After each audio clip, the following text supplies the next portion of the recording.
stayed late at work to get my bonus." "Where have you been, you idiot? Mom's waiting for her present," my husband screamed, meeting me in the parking lot. He ripped my purse from my shoulder, grabbed the envelope with the check, and drove off. But when he handed it to his mother, she shrieked like a cornered animal. Emily Bishop stood before the vast panoramic window of her 17th floor office, watching the first lights of Denver begin to sparkle in the deepening twilight. The city was slowly settling into a Friday evening, anticipating rest meetings with friends and family dinners. But for Emily, this evening was just another step in the endless marathon called Get Everything Done. Her hands ached slightly from hours at the computer, and her eyes felt the familiar strain of intense focus. The quarterly report she had just submitted was a true monster. Hundreds of pages, thousands of figures, cross-references, and profitability analyses for multiple properties. But she had done it as always, flawlessly. And now she was rewarded not only with a legitimate sense of exhaustion, but also with a promised bonus, a substantial sum nearly equal to her monthly salary. The phone on her desk vibrated for the 5th time in the last hour. The screen lit up again. Ethan. Emily sighed and ran a hand over her face. Her love. Once that word had filled her soul with warmth and tenderness. Now it just sparked a dull irritation mixed with guilt. She knew why he was calling. Today was his mother Brenda's birthday. 60 years old. A serious milestone demanding an appropriate approach, and more importantly, an appropriate gift. "Yes, Ethan, I'm here," she answered, trying to keep her voice calm. Where are you?" His familiar, petulant baritone came through the line. "We agreed you'd be here by 6. Mom's got all the guests here, the table's set, and you're missing. What am I supposed to tell her?" "I'm finishing up, Ethan. Just have to print the last section of the report and get it signed by my boss." "I told you this was the deadline. Always your work." A note of hurt crept into his voice. "Your work always comes first, but Mom's 60th birthday only happens once. She's waiting, she's getting anxious." Emily closed her eyes. She could picture it perfectly. Brenda, in her best burgundy dress, sitting at the head of the table in their small 2-bedroom apartment, dramatically pressing a hand to her heart and casting suffering glances at her son. "Oh, where is our dear Emily?" Probably counting her numbers again. "She's completely neglected my boy." "I haven't forgotten the birthday," she said aloud. "I'll be there soon. I'll buy the gift we discussed on my way." "Listen," Ethan's tone shifted abruptly to businesslike. "About the gift. I've been thinking that Le Creuset set we looked at, it's a bit cliché. Mom deserves more. I saw these stunning garnet earrings at the jewelry store, a perfect match for her dress. They'd look amazing on her." Emily remained silent, staring at her calculator screen. Garnet earrings. She knew the store he meant, and had a good idea of the prices. "Ethan, we agreed on $2,000, she said slowly. "The earrings you're talking about cost at least $7,000. We don't have that kind of money." "What do you mean we don't?" he asked with genuine surprise. "What about your bonus? You said yourself they were giving you a big one today. We'll spend it on Mom. She'll be ecstatic." Emily felt a cold, hard knot form in her stomach. Her bonus. The money she had earned with sleepless nights and frayed nerves. Money she had already mentally allocated down to the last penny. A portion to pay down the mortgage they'd been dragging for 5 years, a mortgage she was essentially the only one paying. A portion for a medical evaluation for her own mother Susan, who had been complaining more and more about her heart lately. And a tiny bit for new winter boots because her old ones were falling apart. "Ethan, this bonus isn't for your mom's gift," she replied, trying to maintain her composure. "We have other more important expenses." "What could be more important than my mother's birthday?" he scoffed. "Emily, don't be so selfish. Mom has done so much for us. If it weren't for her, we'd still be bouncing between rentals." He was referring to the $10,000 Brenda had given them 7 years ago for a down payment. Emily heard about this royal gift almost every week. The fact that they had taken out a mortgage for the remaining $300,000, and that for all these years, she, Emily, had been the one making the monthly payments from her salary while Ethan was in a state of creative discovery, was conveniently ignored. "We're buying the cookware set as we agreed," she said firmly. "There's no money for earrings. That's fine. I have to go. I'll see you in an hour and a half." She hit end call without waiting for his response. Her heart was pounding. Every conversation like this knocked her off balance, leaving a bitter taste of injustice. She loved Ethan. At least she had once. Talented, charming, and open soul. That's who he had been when they met 10 years ago at an art studio. She was a business school student who had come along with a friend, and he, a budding photographer and artist, had captivated her from the first glance. Their romance was a whirlwind late-night walks along the waterfront, poems he dedicated to her, his black and white photographs, where she looked mysterious and beautiful. But after the wedding, the romance quickly gave way to reality. Ethan's creative discovery stretched into years.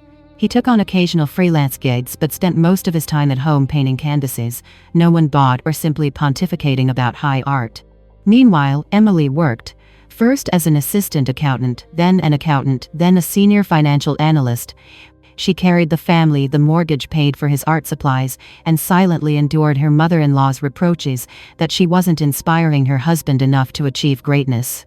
She gathered her documents into her bag, shut down her computer, and walked to her boss's office. Peter Thompson, a man in his 50s, was already packing up to leave. "Working late, Emily," he smiled. "Is the report finished?" "It's done, Peter.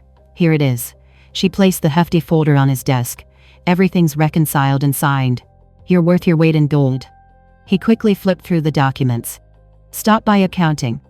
I've already authorized your bonus. You can pick up the check as you requested. Now go home and get some rest. You've earned it." In the accounting office, they handed her a crisp check in a white security envelope. Exactly $8,500. Emily tucked the envelope into a hidden pocket in her purse, feeling a mix of joy and anxiety. This money was her lifeline, her little secret, her hope. The hope that her mom could finally see the best cardiologist in the city. Leaving the office building, she was met with a fine, annoying drizzle. She had to hurry, first to the mall for the cookware, then across town for the birthday party.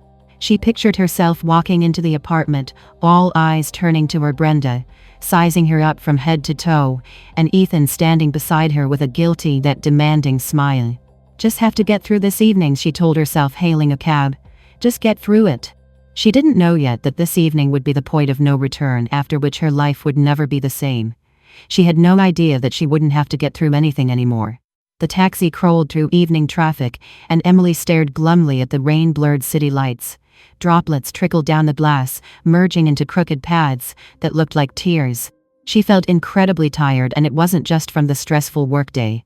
An invisible weight of responsibility pressed down on her shoulders, a burden she had been carrying for years. Responsibility for her husband, for their home, for the mortgage, for the fragile semblance of well-being she worked so hard to maintain. Her phone buzzed again. This time a text message. A dozen question marks from Ethan. Then a short, "Are you kidding me?" Emily sighed and started typing a reply. "On my way. Traffic. Got the gift." She deliberately avoided specifying which gift to prevent another round of arguments. Better for it to be an unpleasant surprise for him in person than a fight over the phone. She leaned back in her seat and closed her eyes, trying to banish the negative thoughts. Another evening, almost 10 years ago, surfaced in her memory. It was raining then too, but it had seemed romantic. She and Ethan had run under one umbrella, laughing as he recited a poem he'd written about the raindrops on her eyelashes. He was so alive then, not the apathetic, perpetually dissatisfied man who now demanded her money for expensive gifts for his mother, but an enthusiastic youth who believed in his great future and their shared love. Where had it all gone? When did his creative discovery turn into plain laziness, and her love into habit and a sense of duty? Maybe it all started after the wedding, when they moved into this condo. Brenda had taken them under her wing from the very beginning. She would visit almost every day, bringing casseroles and offering valuable advice. "Emily dear, that's not how you fold shirts.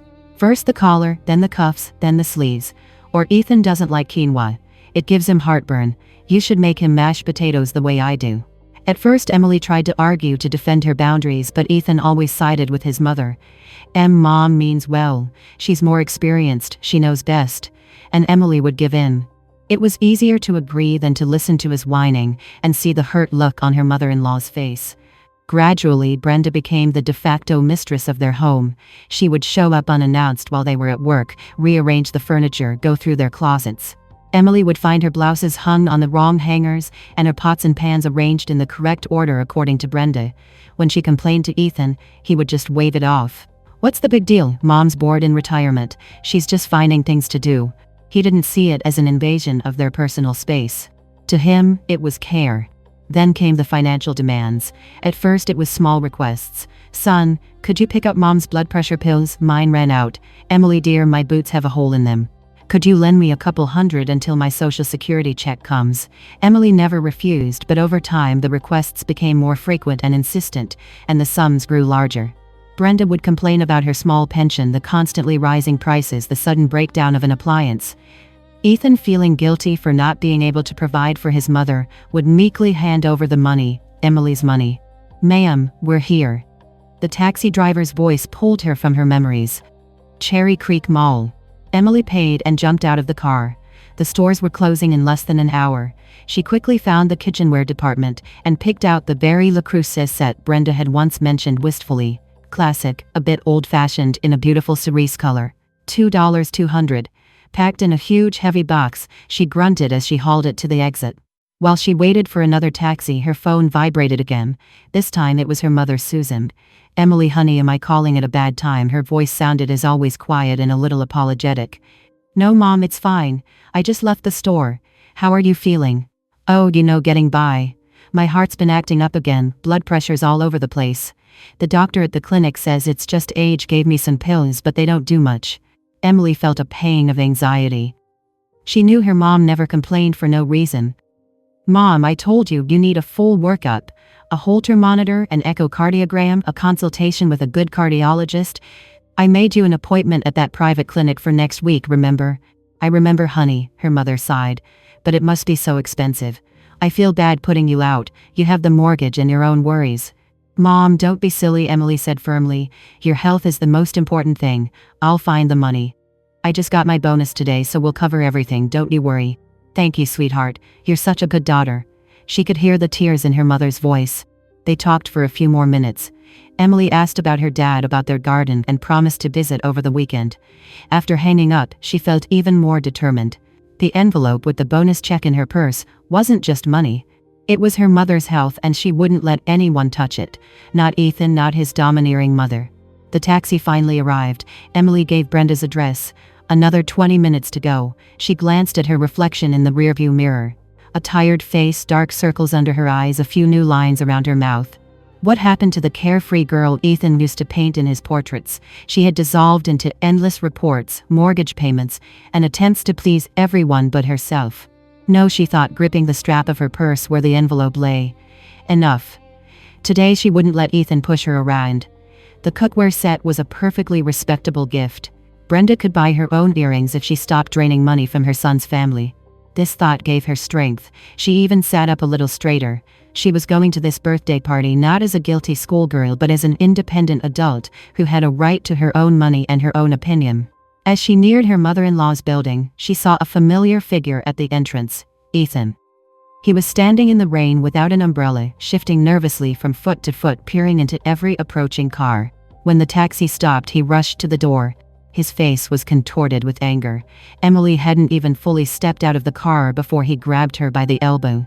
In his eyes she saw cold fury. Where have you been, you idiot? His voice, low and cracking, cut through the monotonous sound of the rain. Mom's waiting for her present. All the guests are waiting. And you're out having fun. Emily froze, one foot still in the cab, the other on the wet asphalt. Ethan's words hit her like a slap. Not, honey, I was worried. Not, you're soaked, let's get inside. But this coarse, humiliating insult thrown at her with hatred. The elderly taxi driver coughed disapprovingly and turned to look out his window, pretending not to notice. I was working, Ethan, she answered quietly but firmly, pulling her elbow from his grasp. And then I was buying a gift for your mother. There. She nodded toward the large box the driver was now unloading from the trunk. Ethan shot the box a contemptuous look. That's your gift. That junk I told you, the earrings. I promised Mom a surprise. And I already told you we don't have money for earrings. Emily straightened up, feeling a cold anger begin to replace the initial shock. And stop yelling at me. He wasn't listening. His eyes darted frantically over her face. Her clothes then settled on her purse. The purse where the envelope was. Where's the bonus? His tone became wheedling and threatening. You got it. Hand it over. I'm not giving you the money, she snapped, clutching the purse tighter. It's for something else. For what else? He stepped right up to her, and Emily smelled alcohol on his breath. He'd been drinking, probably for courage while he waited. For what more clothes for you, outings with your friends? My mother has waited 60 years for this day and you're being cheap over a piece of paper. That piece of paper is my mother's health, she finally screamed, unable to hold back. She needs a full medical evaluation, Ethan. A serious one. And you want to spend it all on another one of Brenda's whims. The mention of her mother seemed to push him over the edge. Don't you dare talk about my mother like that, he roared, his face twisting. She's a saint, and your mother is always complaining, always sick. Maybe she just needs more attention. It was too much. Too cruel and unjust. Emily felt tears welling up, but she held them back. She wouldn't give him that satisfaction.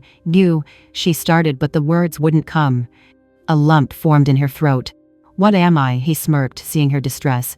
Telling the truth. Now give me the money, Emily. Don't make this ugly. Mom is waiting. He reached for her purse. Emily recoiled instinctively, protecting what was hers. No. That short, desperate cry seemed to be his trigger. He was done asking. He was acting. With one sharp movement, he yanked the purse from her shoulder. The strap dug painfully into her skin, but he pulled harder. Emily lost her balance and, slipping on the wet pavement, fell awkwardly to the ground. The purse was in his hands. Sorry, he tossed out, no longer angry, just with a kind of detached regret. You brought this on yourself. He quickly opened the purse, fumbled inside, found the white envelope, pulled it out, and stuffed it into his coat pocket. Then he dropped the purse on the ground next to Emily. I'll be back soon, he said, already turning away. Don't leave, we need to talk. He practically ran to his old Ford Focus parked nearby, started the engine, and with a squeal of tires sped off.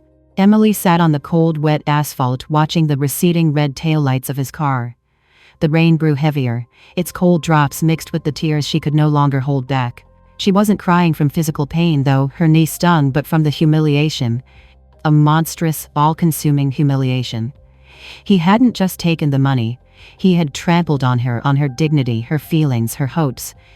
The taxi driver, who had been watching the scene from his car, finally got out. Ma'am, are you okay? Should I call the police? He offered her a hand. Emily looked at him through her tears. His eyes were full of sympathy. She took his hand and struggled to her feet. Her skirt was wet and dirty. Her tights were torn, and her knee was scraped and bleeding. No police, she whispered. It's fine. She picked up her purse from the ground, checked the contents, wallet, phone, keys. Everything was there. Only the white envelope was missing. The envelope that held not her life but her mother's. Where to, ma'am? Back where you came from, the driver asked. Emily looked up at the lit windows of her mother-in-law's third-floor apartment.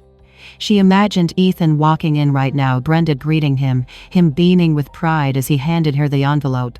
And something inside her broke for good. The Emily who had endured, forgiven, and hoped for years died right there on that wet asphalt under the cold October rain. Take me. She gave her parents' address. Please. She got into the back seat. The box with the cookware set remained by the building's entrance, solitary and unwanted, just like her attempts to build a family with that man. As the car drove through the night city, Emily stared out the window, but saw nothing. The same image replayed in her mind, Ethan's face twisted with rage, his hand ripping her purse away, and the phrase tossed onto the ground, "You brought this on yourself." No, she wasn't to blame. She was only to blame for one thing, for letting him treat her this way for far too long. When the taxi stopped at her parents' house, she suddenly remembered what was actually in that envelope. She had been in such a rush leaving work. A faint, almost crazed smile touched her lips. Yes, that was it. She took out her phone and called Ethan's number. He didn't answer. So she sent a short text. Hope your mom enjoys my gift. It's from the heart. After sending it, she felt a strange, wicked satisfaction.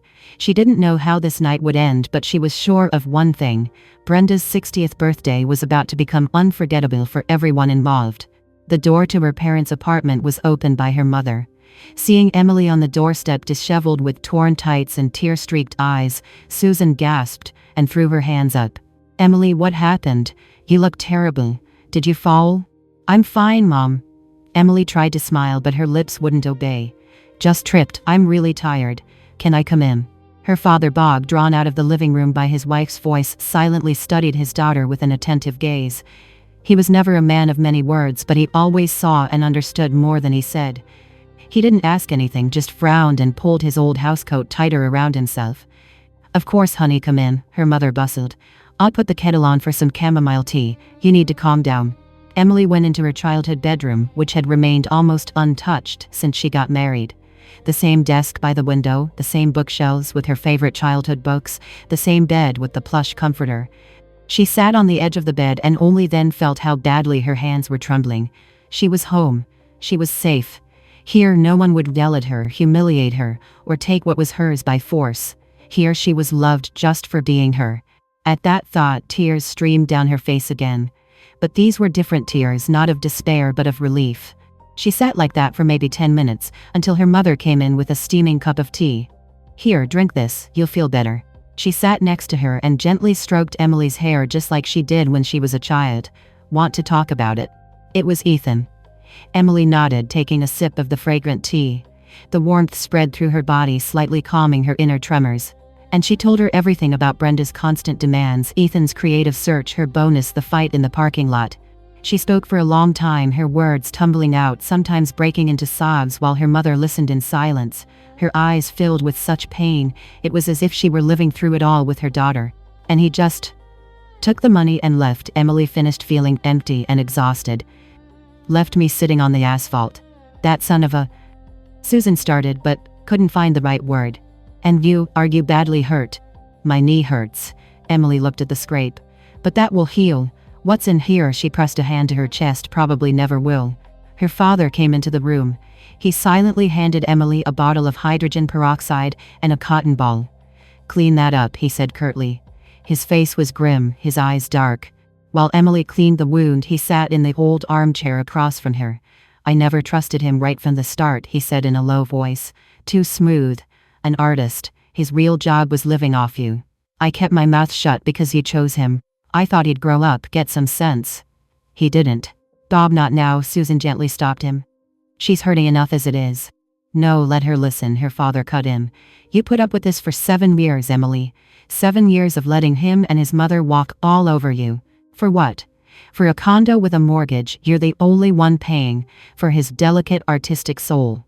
Her father's words were harsh, but they were true. Emily knew it. She had asked herself these same questions hundreds of times but always found an excuse. "He'll change.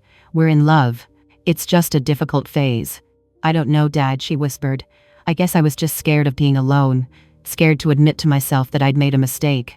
"You will never be alone," Bob said firmly. "You have us. This house is your house, and no one, you hear me, no one gets to hurt you." He stood up and left the room. A moment later, Emily heard him talking to someone on the phone in the hallway. His voice was quiet, but it had a steely edge. Emily finished her tea and looked at her mother. "Mom, what about your evaluation?" He took the money. "Honey, to hell with the money." Susan hugged her. "You're what's important. We'll manage. We'll find it, borrow it. Money isn't everything." But Emily already knew they wouldn't have to borrow. She remembered how she had rushed to pack up from work. Peter Thompson had hurried her so she could make it to accounting before they closed. She had grabbed the first white envelope she saw on her desk. The accountant put the check inside, and she had stuffed it into her purse without a second glance, and on her desk remained a second envelope identical to the first, which contained... She looked at her mother and a spark ignited in her eyes, a spark that hadn't been there for a very long time. "I think I know how we can pay for your evaluation and teach Ethan and his mother a lesson." She told her mother about the 2 envelopes. About how the one left at work contained the referrals for the tests and the consultation with the cardiologist, which she had printed out that afternoon to give to her. And also her own short note to herself. "Mom's heart, don't forget." "You think he didn't look inside the envelope?" Susan asked doubtfully. "I'm positive," Emily smirked. "He was too furious and in too much of a hurry to make his mommy happy. He grabbed the first envelope he found and bolted. He wouldn't even consider that I might have put something else in there. To him, I'm predictable, obedient Emily who always does what's expected of her." She stood up and walked to the mirror. A tired, worn-out woman looked back at her, but there was something new in her gaze. Resolve. A cold, ringing resolve. "That's it, Mom. I'm done," she said to her reflection. "No more obedient Emily." She picked up her phone and looked at the text she'd sent Ethan. "Hope your mom enjoys my gift. It's from the heart." He still hadn't replied. Probably busy celebrating. Well, that would make the finale all the more interesting. She pictured Brenda's face when she opened the envelope in front of all her guests. She pictured her shock, her rage, her humiliation. And for the first time in years she felt no pity for her mother-in-law or her husband. She felt no guilt, only an icy calm and the anticipation of justice. She would go back to that apartment, but not to apologize. She would go to get her things and start a new life. A life where no one would humiliate her. "Emily, maybe you shouldn't," her mother asked with concern. They might do something to you." "They won't," Emily shook her head. "Because I'm not afraid anymore." "Not at all." She called the same taxi service and gave Brenda's address. "Where are you going?" Susan asked, alarmed. "To the party," Emily grinned. "It's not right to miss such an important family celebration, especially when such heartfelt gifts are being given." The party at Brenda's apartment was in full swing. About 20 guests, mostly her retired friends and distant relatives, were crammed into the small living room converted into a banquet hall. The table was groaning with salads, hot dishes, and homemade pickles. The air was thick with a mixture of food smells, perfume, and a faint whiff of alcohol. The birthday girl herself, radiant in that same burgundy dress, presided at the head of the table like a queen on her throne. Ethan burst into the apartment like a whirlwind, breathless and a little pale, but with a triumphant glint in his eyes. "Son, finally," Brenda exclaimed, clapping her hands. "Where have you been, and where's Emily?" "Emily's held up," he threw out, shrugging off his damp coat. "An important project. But she asked me to give you this." With a theatrical gesture, he pulled the white envelope from his pocket and handed it to his mother. All conversation instantly ceased. The guests stared at the envelope with curiosity. "What's this, sweetie?" Brenda feigned surprise, though her eyes betrayed that she knew exactly what was happening. Ethan had let it slip on the phone about his wife's bonus. "This, Mom, is a small but very sincere gift from Emily and me," Ethan announced with pathos.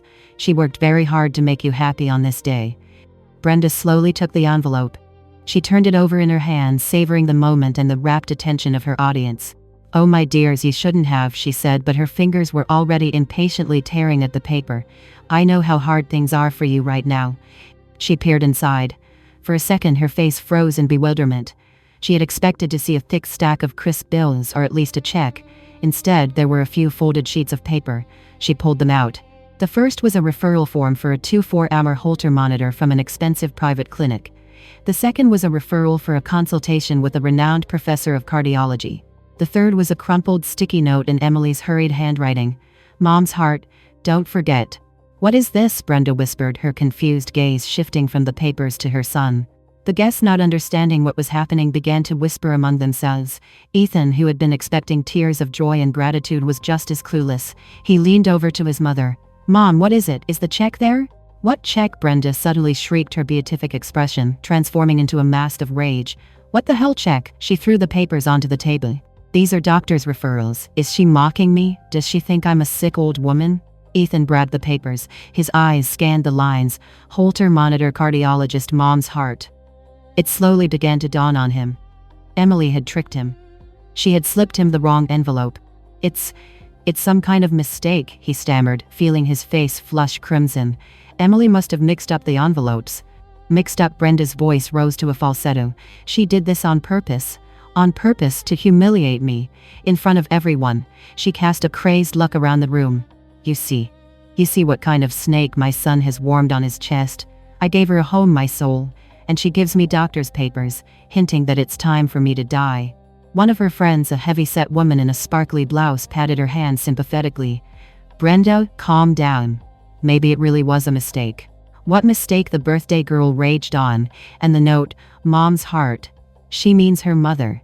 Her own. She spent her husband's bonus on her mother and fobbed me off with this charity." She pointed a trembling finger at the referrals. Ethan wanted the floor to swallow him whole. He stood in the middle of the room, red, sweating, not knowing what to say. Everyone was staring at him. Some with pity, some with undisguised curiosity, and some with poorly concealed glee. He felt like a complete and utter idiot, played for a fool by his own wife. I'll call her right now," he mumbled, fumbling for his phone. "I'll sort this out." "Don't you dare call anyone," Brenda snapped. "I don't even want to hear her voice. Get out of here, and don't come back without the money. Do you understand me?" "Mom, but the guests." "The guests understand." She turned to the room again. "They understand what it's like to raise a son only to hand him over to such an ungrateful monster." She clutched her chest dramatically and began to breathe heavily. "Oh, I feel faint. My heart. Get me my pills." Her friends immediately started fussing over her. Someone ran for water, another for a first aid kit. Ethan stood there paralyzed with indecision. Part of him wanted to rush to his mother to comfort her, but another part wanted to run from this apartment, from this shame, as far away as possible. At that exact moment, the doorbell rang. A short, insistent buzz. Everyone froze. Who could that be? Brenda wheezed. One of the distant relatives sitting near the door went to open it. A second later, she returned with a frightened look on her face. Brenda, it's Emily. Standing in the doorway to the living room was Emily. Calm, composed, her hair damp from the rain, but her back was straight and her gaze was steady. There was no trace of her earlier tears. She slowly scanned the room, the bewildered guests, Ethan crimson with shame and anger, and her mother-in-law faking a heart attack. Good evening. Her voice sounded surprisingly even and loud in the sudden silence. Brenda, happy birthday. It seems I've come at a bad time. You're not looking well. Perhaps you should use my gift and see that cardiologist after all. Brenda, forgetting her attack, sat bolt upright in her chair and stared at her daughter-in-law with eyes full of fury. You, she hissed. How dare you show your face here? I came to get my things, Emily replied just as calmly, her eyes fixed on Ethan. And my husband. We need to talk.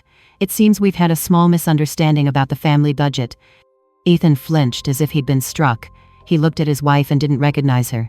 Where was the quiet, compliant Emily who always agreed to everything? Before him stood a strange, cold, unfamiliar woman. Talk, Brenda sneered slowly, rising from her chair.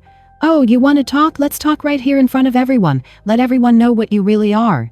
She advanced on Emily, her eyes burning with a malevolent fire. The birthday party was hopelessly ruined, and now she wanted only one thing: revenge. Revenge for her public humiliation. So, what is it you want, dear daughter-in-law? Brenda stood almost nose to nose with Emily. She smelled of hairspray and heart medication. Want to explain yourself? Want to tell everyone how you tricked my son and stole his money? Emily met her gaze without flinching. She had expected this attack and was ready for it. I didn't steal anything, Brenda. I simply used my bonus as I saw fit, specifically for my mother's health. I believe I have that right. Your bonus, her mother-in-law laughed theatrically. My dear, everything you earn while married is community property. My son's money. He allows you to work, and you. Allows me? Emily raised an eyebrow slightly.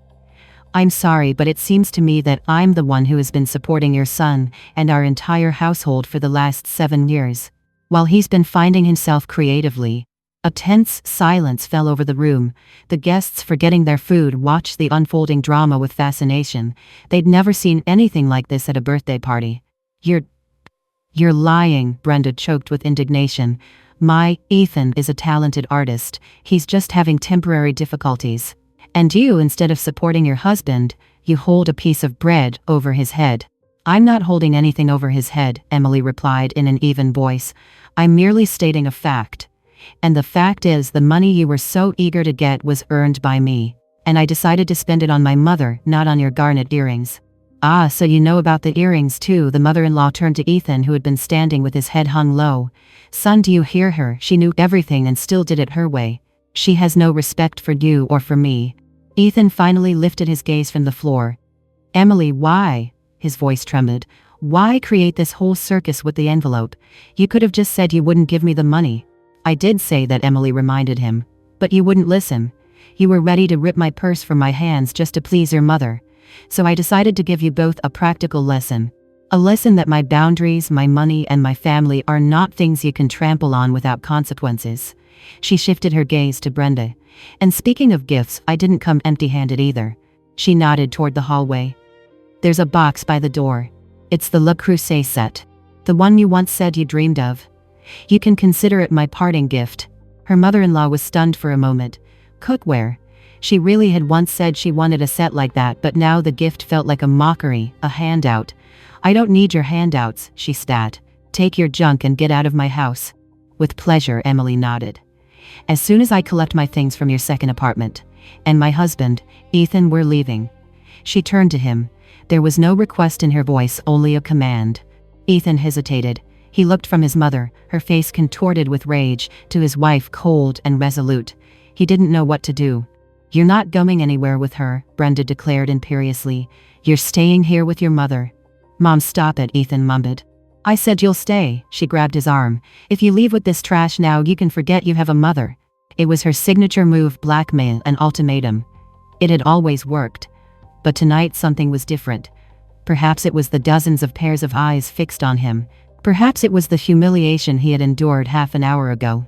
Or perhaps it was the look in Emily's eyes where for the first time he saw not love and forgiveness but cold contempt. "Mom, let go." He gently freed his arm. "Emily and I really do need to talk." "Oh, talk," Brenda shrieked. "Fine, go to your precious wife.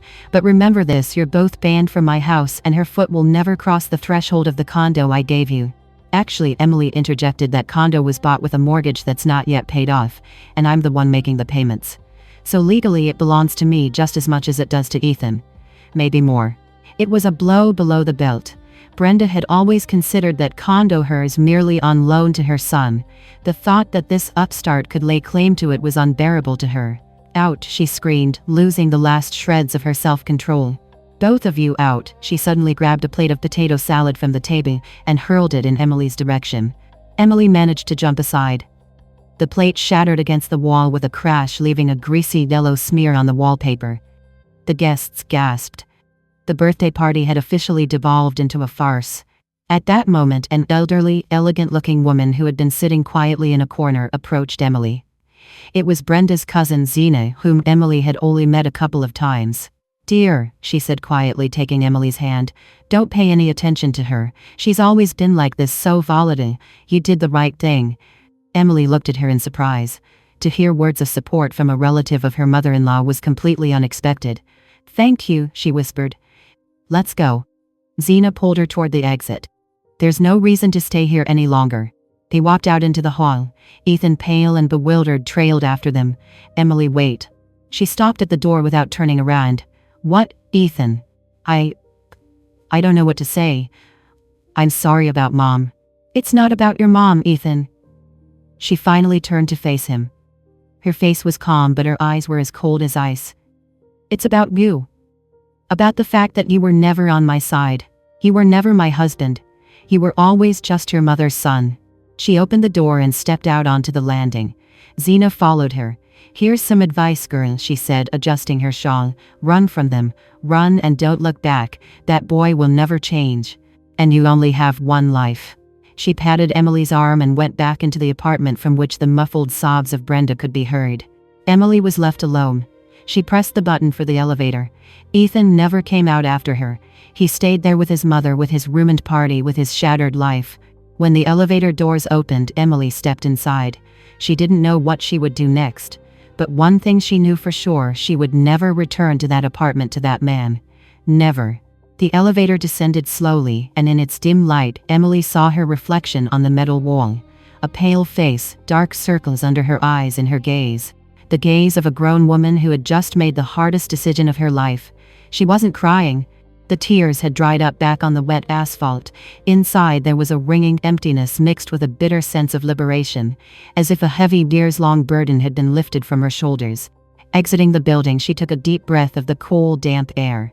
The rain had almost stopped, leaving behind only wet sidewalks and the fresh smell of ozone. She hailed a taxi and gave her own address. Her own. How strange and unfamiliar it felt to think that. The condo she had considered theirs for 7 years now seemed alien and hostile, a place she never wanted to return to. As the car drove through the city, she thought about Zena's words, "Run and don't look back." That simple phrase, spoken by an almost stranger, had somehow affected her more than all the entreaties from her parents and friends. Maybe because it was an outsider's perspective from someone in the enemy camp who saw the whole situation without any illusions. She took out her phone. A dozen missed calls from Ethan. She didn't call back. Instead, she wrote a short message. "I'm going to my parents. I'll come for my things tomorrow. I'll leave the keys in the mailbox." She knew this wasn't the end. There would be a divorce, a division of assets. The mortgaged condo bought during the marriage, it was a complicated issue. But she didn't want to think about that now. Right now she just needed to be home in her old room where everything was familiar. When she walked into her parents' apartment, her father and mother were sitting at the kitchen table silently drinking tea. They were waiting for her. "Well," her father asked curtly. "It's over," Emily answered just as curtly, taking off her coat. "This is the end." Her mother silently stood up, walked over and hugged her tightly, and Emily, burying her face in her mother's shoulder, finally allowed herself to relax. She stood there holding her mother and felt the tension slowly release its grip. You did the right thing, her father said from the table. It was long overdue. I'm not staying long, Emily said, pulling away from her mother. I need to pack my things. I'm going to the condo tomorrow. Dad, can you come with me? Of course, Bob answered without hesitation. What time? Around noon. I don't think they'll be home. I don't want to see either of them again. But she was wrong. The next day, when she and her father drove up to her building, Ethan's Ford Focus was in the parking lot. Damn it, Emily muttered. He's home. So what? Her father shrugged. It's your home too. For now at least. Let's go. They went up to her floor. With a sinking heart, Italy put the key in the lock. The door opened. The apartment was quiet. Ethan's things were scattered in the entryway. A mountain of dirty dishes sat in the kitchen sink. Apparently no one had bothered to clean up after yesterday's party. The sound of a TV came from the living room. They went in. Ethan was sitting on the sofa in an old bathrobe watching some TV show. A bottle of brandy and a half-empty glass sat on the coffee table in front of him. He looked terrible. A swollen face, red eyes, and several days' worth of stubble. Emily, he started when he saw them. You're here. And why is he with you? He gave Bob a hostile glance. I came for my things, Emily said calmly. My dad is here to help me, she added, seeing her father clench his fists. Your things. Ethan slowly got up. Are you serious? You're leaving over some stupid fight? It wasn't a stupid fight, Ethan. Emily shook her head. It was the last straw. I'm tired. Tired of being just a wallet and a free maid for you and your mother. Don't say that. He took a step toward her. He reeked of brandy. I love you, Emily. I wasn't myself yesterday. Mom, she was so upset. Your mother was upset because her plan to drain me of money failed, she retorted. And you were upset because you couldn't please her. There's just no room for me in that equation. Listen, Bob intervened, stepping between them. My daughter came to get what belongs to her. Don't get in her way. Ethan blared at his father-in-law. And you stay out of our business. We'll sort it out ourselves. I'm already in it, her father replied calmly. I got in it the day my daughter married you. So here's how it's going to be. You sit here and stay out of the way, and we'll pack up quickly and leave. Emily went to the bedroom, her father behind her. She opened the closet and began taking out her clothes, bags, shoes. Her father silently packed everything into large boxes they had brought. After about half an hour, Ethan appeared in the doorway. He was less aggressive now, more lost and pathetic. Emily, maybe you'll reconsider, he asked. Where will you go? This is our home. I'll stay with my parents for a while, she answered, not looking at him. And then I'll file for divorce and we'll divide our home. Divorce? He turned pale. You want a divorce, but why? Emily stopped what she was doing and looked him straight in the eye. Because I don't love you anymore, Ethan. I don't know when it happened. Maybe yesterday, maybe years ago. The love is dead. All that's left is habit and pity. And I don't want to live like that. At that moment, her phone rang. The screen displayed Brenda. Emily declined the call, but her mother-in-law immediately called back. Don't answer it, her father said. But Emily answered and put it on speaker. You bitch, the shrill voice of her mother-in-law shrieked through the phone. He actually showed up, decided to clean my son out completely. It won't work. I won't let you. This condo is mine. I gave it to my boy. Good afternoon, Brenda, Emily said in an icy tone. First, your son's name is Ethan. And second, you didn't give him the condo. You only gave him a small fraction of the money for the down payment. I paid for the rest. So don't worry, I won't leave your precious boy destitute, but I won't give up what's mine either. You'll regret this, her mother-in-law screamed. I'll go to court. I'll prove you're a fraud. Good luck with that, Emily smirked and hung up. She looked at Ethan. He was standing with his head bowed. You see, she said quietly, nothing changes. You'll spend your whole life torn between me and her, and I can't do that anymore. They finished packing. As her father carried out the last box, Emily took one last look around the room. Their photos on the wall, her favorite armchair by the window, the books on the shelves. A part of her life was staying here, but she didn't feel any regret. At the door, she turned back. Ethan was still sitting on the sofa, staring at a single spot on the floor. Goodbye, Ethan, she said. He didn't answer. When she and her father got downstairs and were loading the boxes into the car, a taxi screeched to a halt by the building. An enraged Brenda flew out of it. Stop, she screamed, rushing toward them. Where are you taking the stolen goods? Bob silently stepped in front of her, shielding Emily in the car. Step aside, ma'am, he said calmly, but forcefully. And don't interfere. Who are you to tell me what to do, she screeched. I'm his mother. And I'm her father. His voice grew harder. And I won't let you abuse my daughter anymore. Go home, Brenda, and advise your son to get a job. It'll come in handy when he has to pay alimony." With those words, he got in the car, started the engine, and stepped on the gas, leaving Brenda standing in the middle of the parking lot with her mouth open in outrage. The drive to her parents' house seemed endless to Emily. She sat in the passenger seat watching the streets fly by, feeling utterly drained, as if something important had been removed from her, leaving a hollow void inside. 7 years of marriage, 7 years of hopes, compromises, and disappointments had ended like this, packing things into boxes and a shouting match with her mother-in-law in a parking lot. Her father drove in silence, only occasionally, glancing at her with sympathy. He understood that any words would be superfluous right now. She needed time to process this, to digest it, to accept it. When they arrived, her mother met them at the door. She silently hugged. Emily looked into her eyes and understood everything without a word. The three of them carried the boxes to her old room. The mountain of cardboard in the middle of the small space looked depressing. This was her entire past life packed up and ready to be thrown on the scrap heap of history. "Leave it, honey," her mother said, seeing Emily about to start unpacking. "Get some rest. We'll do it all tomorrow." Emily nodded obediently. She truly had no strength left.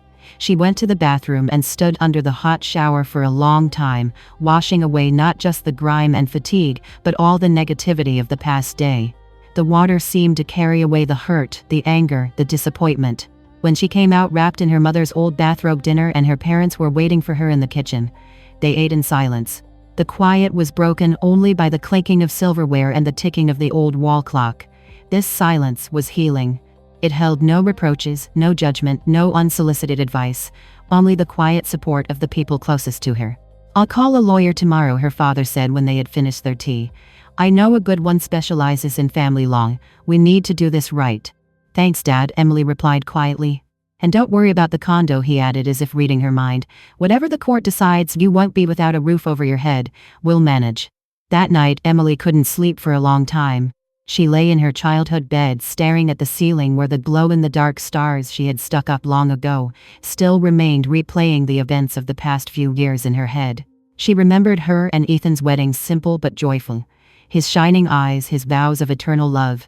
Where had it all gone? Had it ever even been real? Or was it all just an illusion she had created for herself because she so desperately wanted to be loved? She remembered their attempts to have a child. They had tried for 2 years, but nothing happened. The doctor said she was fine, but that Ethan needed to be tested. He had flatly refused. "The problem can't be with me," he had declared then. "I'm healthy. It's all your stress from work." And she had believed him, blamed herself. Maybe if they'd had a child, things would have been different. Her mother-in-law wouldn't have interfered so much, and Ethan would have grown up. No. Emily smiled bitterly in the darkness. Nothing would have changed. It would have just given Brenda another lover for manipulation. "Emily, you're not swaddling my grandson correctly." "Ethan, why is the baby crying?" Emily probably didn't feed him on time. And Ethan would have remained an eternal child torn between his mother and his wife. She got up and went to the window. The night city was alive with its own life. Somewhere out there, in another neighborhood in their former apartment, was Ethan. What was he doing? Drinking, calling his mom to complain about his cruel wife? Or maybe he couldn't sleep either, thinking about her, regretting what happened. Suddenly, she felt sorry for him. Not as a husband, but as a person, weak, dependent, incapable of taking responsibility for himself. He was a hostage to his mother, to her suffocating love and total control. And he would never find the strength to break out of that cage. But she had. That realization brought a strange sense of calm. She was no longer angry with him. She simply understood that they were from different worlds. She was a person who was used to fighting, achieving, solving problems. He was a person who was used to someone else solving his problems for him, first his mother, then her. She returned to bed and fell asleep almost immediately. She had a strange dream. She was walking down a long, dark corridor, and at the end was a door from behind which she could hear Ethan's voice. He was calling her, asking for help. She approached the door, reached for the handle but didn't open it. She just turned around and walked in the opposite direction toward a bright, warm light at the other end of the corridor. She woke up in the morning with a clear head and a firm decision. She wouldn't fight for that condo. That is, she would fight for her share, for what was legally hers. But she wouldn't cling to those walls, to that past. She would start with a clean slate. At breakfast, she announced this to her parents. "I think the best thing to do is sell the condo and split the money," she said. "I don't want to have anything to do with them anymore. I'll take my half, add my savings, and buy myself something small, a studio or a one-bedroom. It'll be enough for me." A sensible decision, her father nodded. "But they might not agree to sell. That Brenda will cling to it with a death grip." "Then let them buy out my share," Emily shrugged. "I doubt they have the money for that." "So selling is the most realistic option." Around noon, the lawyer her father had arranged called Andrew Collins, a calm and confident man in his 50s. He listened attentively to Emily's story, asked a few clarifying questions about the mortgage and investments. "The situation is clear," he concluded. "The property was acquired during the marriage, so it is community property. You are entitled to exactly half. The fact that you made most of the payments can be used as an additional argument in court, but most likely the court will split it 50-50. "And what about his mother giving money for the down payment?" Emily asked. "That was a gift to her son," the lawyer explained. "If there's no loan agreement, it's nearly impossible to prove it was a debt and not a gift. So it won't affect the division." "So I can count on half?" "Absolutely. Absolutely. I'll prepare the divorce petition and the claim for division of property. I'll need some documents from you, marriage certificate documents for the condo, the mortgage agreement, and your bank statements confirming the payments. I'll gather everything." After talking to the lawyer, Emily felt even more confident. She had a plan clear and understandable. No more emotions, just cold, hard calculation. She spent the rest of the day unpacking her boxes. She mercilessly threw out everything that reminded her of Ethan, his gifts, their shared photos, little trinkets that once seemed precious. She was clearing not just her room, but her life of the past. In the evening, when almost everything was unpacked, she came across an old photo album. In one picture, she and Ethan were standing on a pier, young, happy, hugging and laughing. Emily looked at the photo for a long time. It didn't hurt. It was just a little sad. Sad that this fairy tale had never become a reality. She closed the album and put it on the highest shelf. The past had to stay in the past. She had a new life ahead of her. The process of gathering documents for the divorce proved more difficult than Emily had anticipated. Some of the papers for the condo, including the originals of some payment receipts, were still at their shared apartment. She had to go back there again, this time accompanied not only by her father but also by a police officer she had prudently called to avoid another confrontation. Ethan met them at the door, looking sullen and hostile. Surprisingly, Brenda was nowhere to be seen. "What now?" he spat. "Come to take the last of it." "I came for the documents I need for court," Emily replied calmly, walking into the apartment. The presence of a uniformed officer had a sobering effect on Ethan. She quickly found the right folder in a desk drawer. While she checked its contents, Ethan stood in the doorway with his arms crossed. "So it's really a divorce?" he asked in a low voice. "You haven't changed your mind?" "No, Ethan, I haven't. And all because of my mom, because of one ruined evening." Emily looked up at him. "No, not because of one evening. Because of 7 years lived in your mother's shadow. Because you never became my husband." She closed the folder. "That's all. I don't need anything else here." When they left the apartment, Emily felt that the last thread connecting her to this place had been severed. Now it was just someone else's apartment where a stranger lived. The legal battle promised to be long and unpleasant. As her father had predicted, Brenda clung to the condo with a death grip. At the very first hearing, appearing as a witness for her son, she put on a real performance. She cried, wrung her hands, and told a story of how she had saved money her whole life to buy her son a little love nest, and how this predator now wanted to take it all away. Ethan sat next to his mother and their lawyer, nodding obediently. He looked pathetic. Emily looked at him and felt nothing but a slight disgust.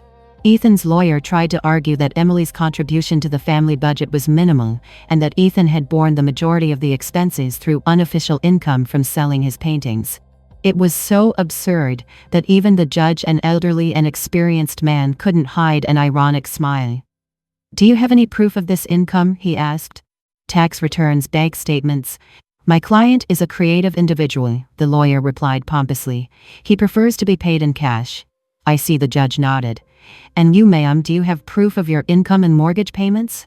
"Yes, Your Honor." Andrew Collins, Emily's lawyer, stood up. "We have my client's pay stubs for the last 7 years, as well as a complete history of the mortgage payments from her personal bank account." He placed a thick folder on the judge's bench. The hearing was adjourned, but Emily could already see that the law was on her side. That evening when she got home, an unpleasant surprise was waiting for her. Under her parents' apartment door was an envelope with no address. Inside was a glossy flyer for some funeral home. A picture of a wreath with a black ribbon was circled in thick red marker with the words, "You'll be needing this soon," scrawled across it. A chill went down Emily's spine. She knew who it was from. Brenda had resorted to threats. She immediately called Andrew Collins. "This is very serious," he said after listening to her. "Save the envelope and the flyer. Tomorrow we file a police report for threats against your life." But her mother-in-law didn't stop there. A few days later she ambushed Emily outside her office. "Well, are you happy now?" she hissed, blocking her path. "Decided to ruin my son completely." "Brenda, please move. I'm in a hurry." Emily tried to walk around her. "I'm not moving." Her mother-in-law grabbed her by the coat sleeve. "You'll dance to my tune, Dad. I'll make you give up that condo yourself. I'll tell all your neighbors what a tramp you are. I'll tell everyone at your work how you robbed your husband." "Try it," Emily answered, coldly pulling her arm free. "And I'll try to prove in court that you're not only making threats, but also engaging in slander. That's a crime too, you know." She walked away, leaving her mother-in-law muttering curses after her, but inside she was clenched with fear. This woman was capable of anything. The climax came a week later. Emily was coming home late in the evening. The courtyard was dark and empty. As she approached her building's entrance, Ethan suddenly stepped out from around a corner. He was drunk.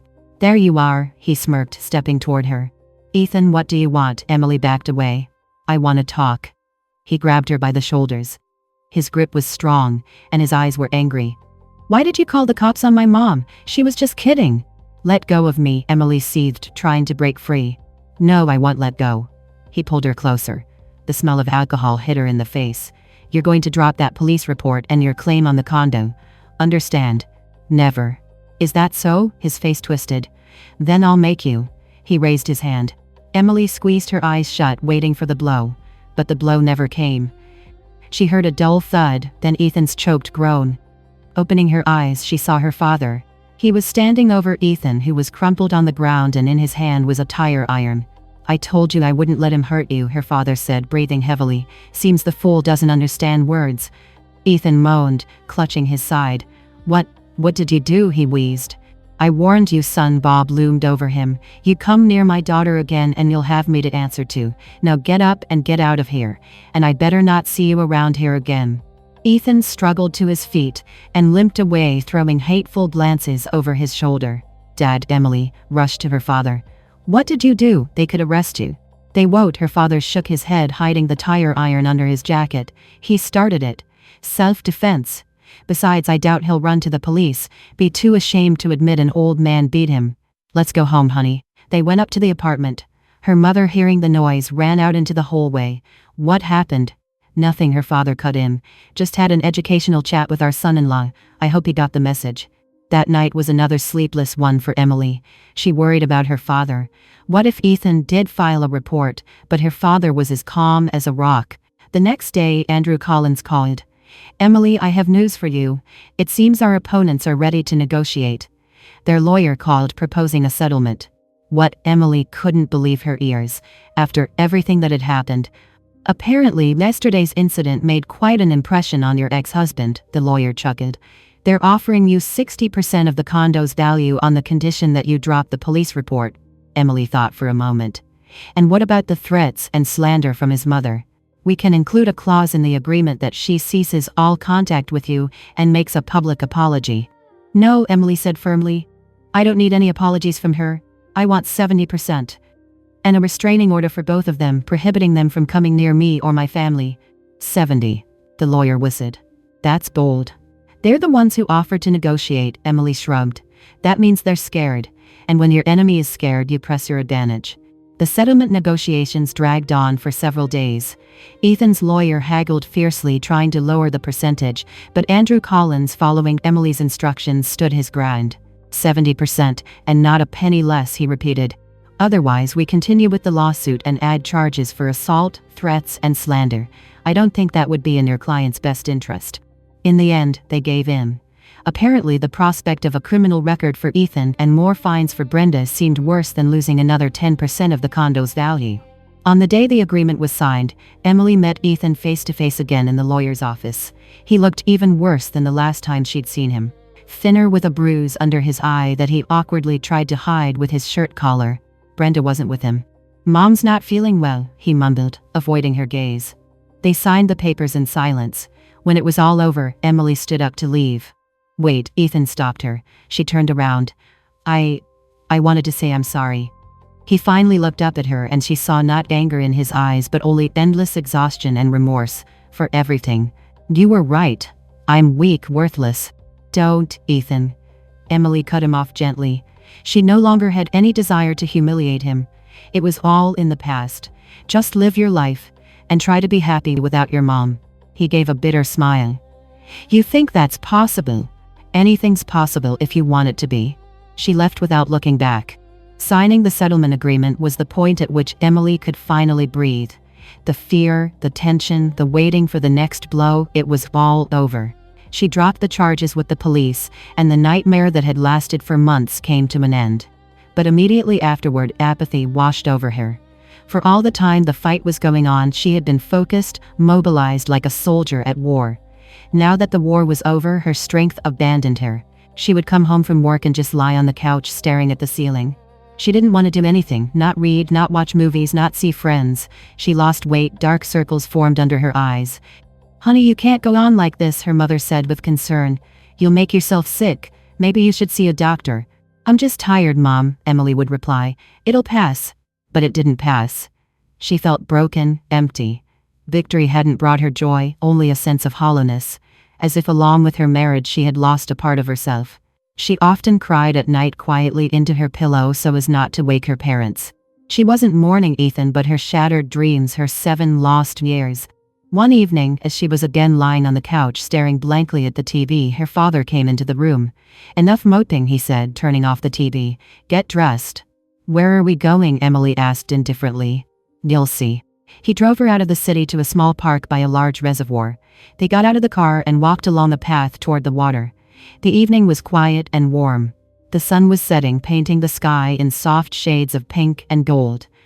They stood on the shore for a long time in silence, listening to the lapping of the water and the cries of gulls. "You know, her father broke the silence when your mother got sick all those years ago. The doctor said she didn't have much of a chance. I thought my life was over. I walked around in a fog, didn't see or hear anything. Then one day I came here, sat on this very rock, and just watched the water. Watched it flow no matter what. And I realized that life, it's like this water. It just keeps flowing. And you have to find the strength within yourself to swim with it, not to drown." He looked at Emily. "Your life isn't over, sweetheart. It's just beginning. Yes, you lost 7 years, but you have decades ahead of you, and it's up to you to decide what they'll be like. You can either sit here feeling sorry for yourself, or you can get up and move forward." Emily looked at her father and tears welled up in her eyes again. But these were different tears. "Thanks, Dad," she whispered. They sat on the shore until it got dark, and when they drove home, Emily felt the ice in her soul beginning to thaw. The next day, she woke up feeling like she had truly slept for the first time in weeks. She did some stretches, took a contrast shower, and made breakfast for the whole family. "Oh," her mother said in surprise, seeing her in the kitchen. "You're up early." "Decided to start a new life," Emily smiled. After work, instead of going straight home, she went to the gym she had been eyeing for a while and bought a year-long membership. Then she stopped at a bookstore and bought several books she had been wanting to read. In the evening, she called a friend she hadn't seen in almost a year. "Sarah, hi, got any plans for the weekend? Maybe we could go out somewhere." Life slowly but surely was getting back on track. Emily started smiling again, seeing friends making plans for the future. She didn't know what lay ahead, but she was no longer afraid. She knew she could handle whatever came her way. The sale of the condo and the division of the money went surprisingly smoothly.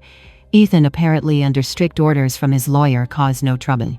He silently signed all the papers, and a month later her share was deposited into her account. 70% of the market value of their former family nest. The sum was substantial. It was more than enough not only to buy her own place but also for good renovations and new furniture. The day the money came through, her boss, Peter Thompson, called her into his office. "Emily, have a seat." He pointed to the chair opposite his desk. "I need to talk to you." Emily tensed. Had Brenda finally gotten to her workplace and spread some vile story? I know you've had a difficult time in your personal life lately, her boss began, and I truly appreciate that it hasn't affected your work in any way. On the contrary, your last quarterly report was simply brilliant. Thank you, Peter. Emily exhaled in relief. In light of that, and also the fact that our CFO is retiring, I'd like to offer the position to you. Emily was speechless with surprise. Chief Financial Officer. This wasn't just the next step up the career ladder, it was a leap over several steps. I don't know what to say, she stammered. This is so unexpected. I think it's perfectly expected, her boss smiled. You're the best specialist in our department, responsible, competent, with excellent analytical skills. I'm confident you can handle it. The salary, of course, will be commensurate. He named a figure that made Emily's head spin. I accept, she said firmly, composing herself.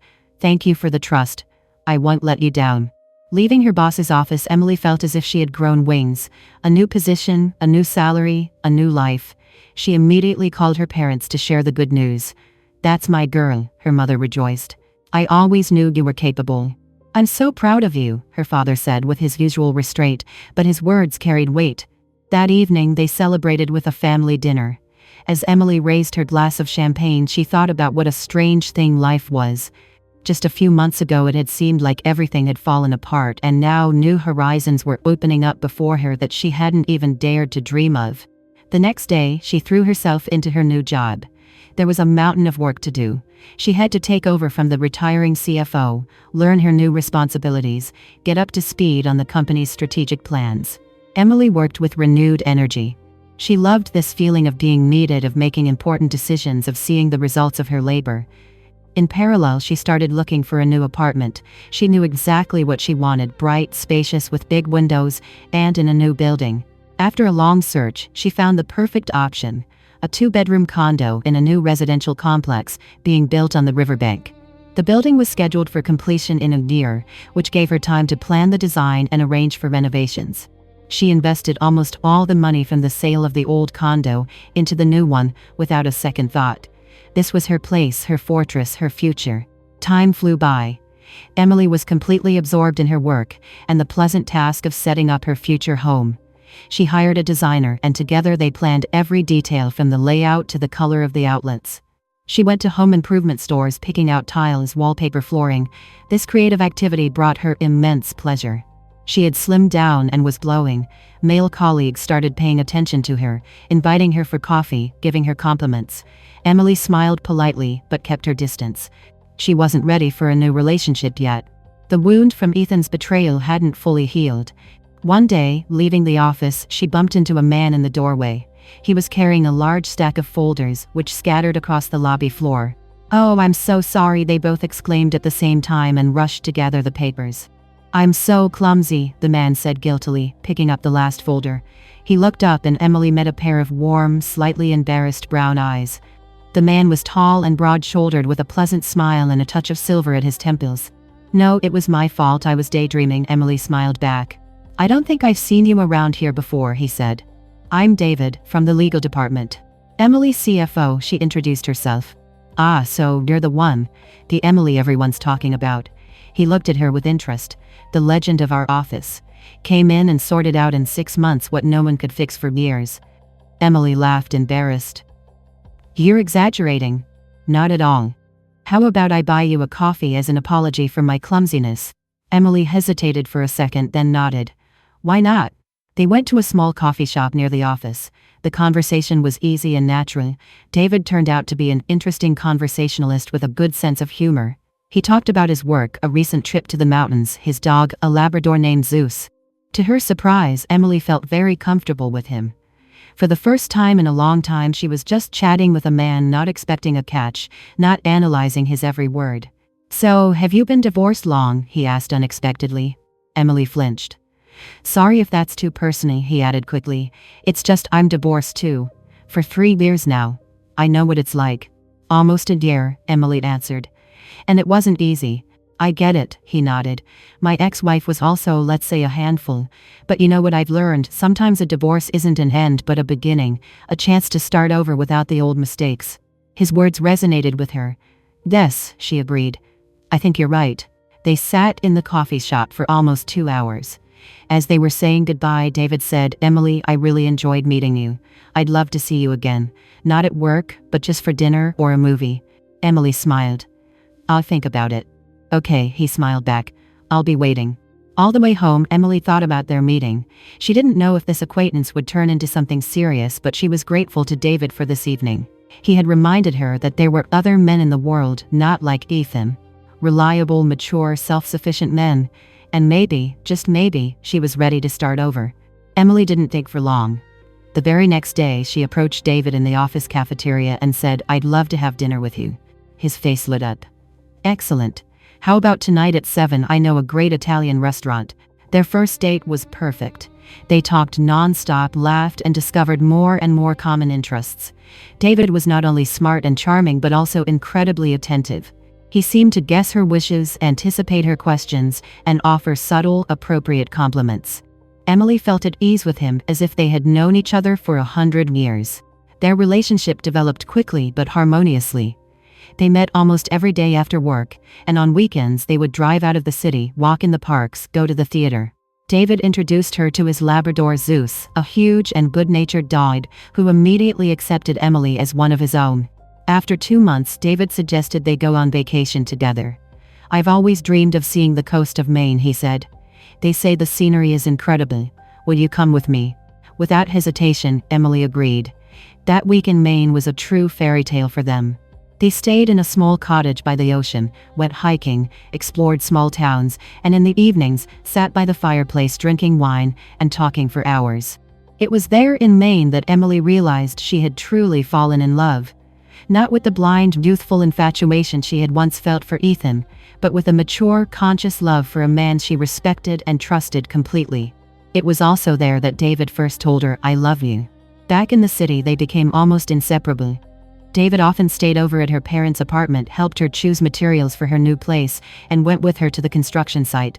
He met her parents, and her father, usually reserved and suspicious, after a half-hour private conversation with David, delivered his verdict. "He's a solid man. You can trust him." When Emily's condo was finally finished and she got the keys, David helped her move. He assembled furniture himself, hung shelves and connected appliances. "I want you to be happy here," he said, screwing the last handle onto a kitchen cabinet. "I'm already happy," Emily smiled, "because you're here." On the day of her housewarming party, after all the guests had left, David pulled a small velvet box from his pocket. "Emily," he said, getting down on one knee, "I know that after everything you've been through, you might be afraid to trust again. But I want you to know I will never betray you. I will always be on your side. I love you more than life itself. Will you marry me?" Tears welled up in Emily's eyes. "Yes," she whispered. "Yes, I will." Their wedding was quiet and simple, with only their closest family and friends. They just went to the courthouse and had a celebratory dinner at the same Italian restaurant where they had their first date. They were truly happy. David moved in with Emily, and her new bright condo was filled with warmth, laughter, and the barking of Zeus. They traveled a lot, made plans for the future, and supported each other in everything. David never interfered in her financial affairs but was always ready to help if needed. He respected her career and was proud of her success. One day, while sorting through old papers, Emily came across a yellowed sheet, a poem Ethan had once written for her. "Your eyes, 2 oceans in which I drown." She reread it and smirked. How naive and false it all was. She crumpled the paper and threw it in the trash without a second thought. The past no longer had any power over her. Sometimes she thought about Ethan and Brenda. From mutual acquaintances, she heard that they had sold that condo and bought 2 small studio apartments in different parts of the city. Brenda, broken by her defeat and financial losses, had declined significantly and no longer tried to control her son's life. And Ethan? He never found a steady job, survived on odd jobs, and according to rumors had started drinking heavily. Emily didn't feel sorry for them. She had simply learned her lessons from her story. And the main lesson was this: you can't let anyone, not even the people closest to you, destroy your life. You have to know when to say no and how to defend your boundaries. One evening, as she and David were sitting on the couch watching a movie, he suddenly said, "You know, I'm so grateful to your ex-husband." "For what?" Emily asked, surprised. "For being such an idiot and letting you go," David smiled. "Otherwise, I would never have met the most wonderful woman in the world." Emily laughed and snuggled against his shoulder. "I'm grateful to him too," she said, "for teaching me how to appreciate true happiness." She looked at her husband at Zeus sleeping at their feet at the cozy, warmly lit room, and realized that she was home, truly home, where she was loved, valued, and respected. And that was the best thing that could have ever happened to her. The end of her personal drama was the happy beginning of a new, beautiful story. 3 years passed. Emily stood at the doorway of the nursery smiling as she watched David and their 2-year-old son Michael build a tower of blocks. The tower grew tall and wobbly, and when one more block was placed on top, it came crashing down with a clatter. Michael giggled with delight, and David, with a tragic expression, collapsed onto the carpet, buried under the rubble. "Mommy, save us!" he cried, reaching his hands out to Emily. "We're trapped." Emily laughed and entered the room. "All right, what's the emergency here?" She scooped up her laughing toddler. "Looks like someone needs a rescue team." This home, which had once been a symbol of struggle and loneliness for her, was now filled with life, laughter, and love. After their wedding, David had sold his own apartment, and together, they had paid off the remaining mortgage on hers. Now it was their shared home where every corner held the warmth of their family's happiness. Emily's parents adored both their son-in-law and their grandson. Bob had taught David all the secrets of fishing, and they often spent weekends by the river. And Susan, whose health had significantly improved thanks to timely treatment, spoiled the whole family with her pies and jams. Emily rarely thought about her past life. It was like watching an old black-and-white movie that no longer evoked any emotion, but one day the past reminded her of its existence. One Saturday, while the family was walking in the park, Emily saw a familiar figure. An elderly woman in an old-fashioned coat sat hunched on a bench. It was Brenda. She had changed a lot. She looked older, thinner. Her hair was much grayer. She was alone. Emily stopped for a moment. Her heart skipped a beat. "Something wrong?" David asked, noticing her pause. "No, it's okay," Emily shook her head. "Just saw someone I used to know." She didn't want to approach, didn't want to stir up the past, but something compelled her. "Stay here with Micah, I'll be right back," she told her husband, and walked toward the bench. "Brenda," she called out softly. The woman looked up. For a second, recognition flickered in her faded eyes, followed by fear and hostility. "What do you want?" she rasped. "Nothing. I just saw you and wanted to say hello. How are you?" "How am I?" She gave a bitter laugh. "As you can see. Alone." "My son." She trailed off and waved her hand dismissively. "What about Ethan?" Emily asked cautiously. "What about Ethan?" she mimicked. "Your Ethan drank himself into a stupor, lost his job, lives off my social security. Sometimes he disappears for a few days, then comes back dirty and drunk. I'm waiting for him now. He promised to come. He'll be asking for money." She stared off into the distance, and her gaze held such hopelessness that Emily felt a chill. All her former imperiousness, all her arrogance was gone. In front of her sat a lonely, old, and unhappy woman. "I'm sorry," Emily said sincerely. "You're sorry?" Brenda turned her gaze on her, and a spark of the old hatred flared in her eyes. "This is all your fault. If you hadn't left, none of this would have happened. You broke him. You ruined his life." Emily said nothing. She didn't argue. There was no point in trying to prove anything to this person. "Goodbye, Brenda," she said quietly, and walked away. She returned to her husband and son, who were waiting by the fountain. "Who was that?" David asked, putting an arm around her shoulder. "A ghost from the past," Emily replied, leaning against him. "But she doesn't scare me anymore." She looked at her laughing son, at her loving, reliable husband, and realized she was completely and utterly happy. Her past, with its pain and resentment, had made her stronger and wiser. It had taught her to appreciate what she had now. She no longer looked back. Her life was here and now, in her child's smile, in her husband's warm embrace, in the sunlight, playing on the fountain spray. And it was a beautiful life, a life she had built for herself. That evening, as she was putting Michael to bed, she told him a story about a brave princess who defeated an evil dragon and found her handsome prince. "Mommy, are dragons real?" the little boy asked sleepily. "Sometimes, sweetie," Emily answered, kissing the top of his head. "But they're not so scary. The important thing is to not be afraid to fight them. And then you'll always win." The little boy fell asleep, and Emily sat by his bed for a long time, thinking that her own personal dragon had been slain, and she was grateful to fate for the battle. Because only by going through it had she been able to find her true treasure, her family, her love, her happiness.